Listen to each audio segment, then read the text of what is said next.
population active à la mi-2012 et la barre symbolique des 10% pourrait même être franchie. Et enfin, y aura-t-il une amélioration en 2012 ?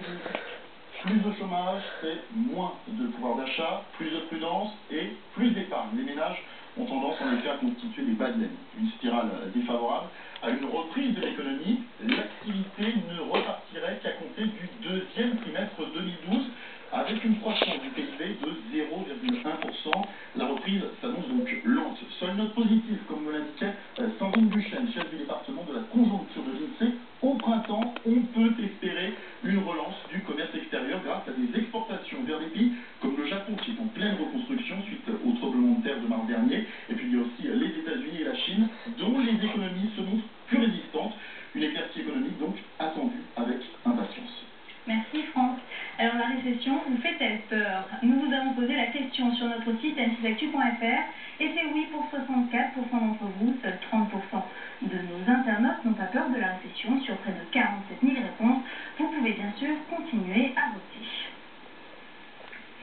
En Belgique, 3 jours après la fusillade qui a fait 5 morts et plus de 120 blessés sur une plage de Liège, une première victime a été inhumée cet après-midi.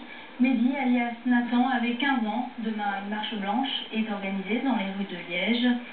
Liège, où un élan de solidarité sans précédent s'est mis en place pour aider la famille du petit Gabriel, ce bébé de 17 mois mort dans les bras de sa mère lors de la fusillade.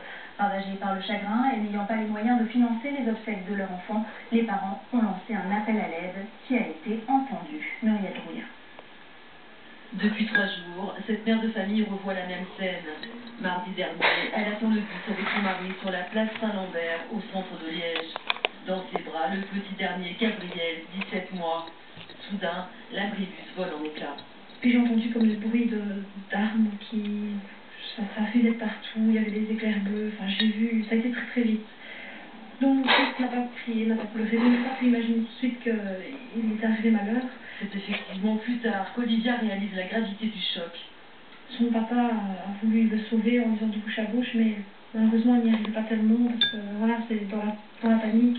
Touché par une balle dans la tête, le bébé succombe à ses blessures.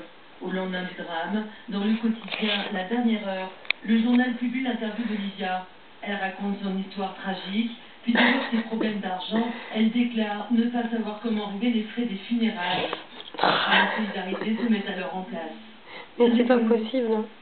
Le soutien, c'est... Je passe des heures à regarder, enfin quand je peux, à regarder tous les messages de chaque personne. Je les remercie, j'essaye d'oublier personne, mais c'est pas facile comme pour tout le monde. Des mots qui font du bien et de l'argent aussi, car le journal décide de reverser un pourcentage de ses ventes au couple endeuillé.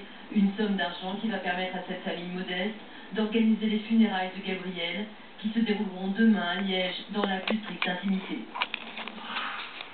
En Égypte, au moins un mort et plusieurs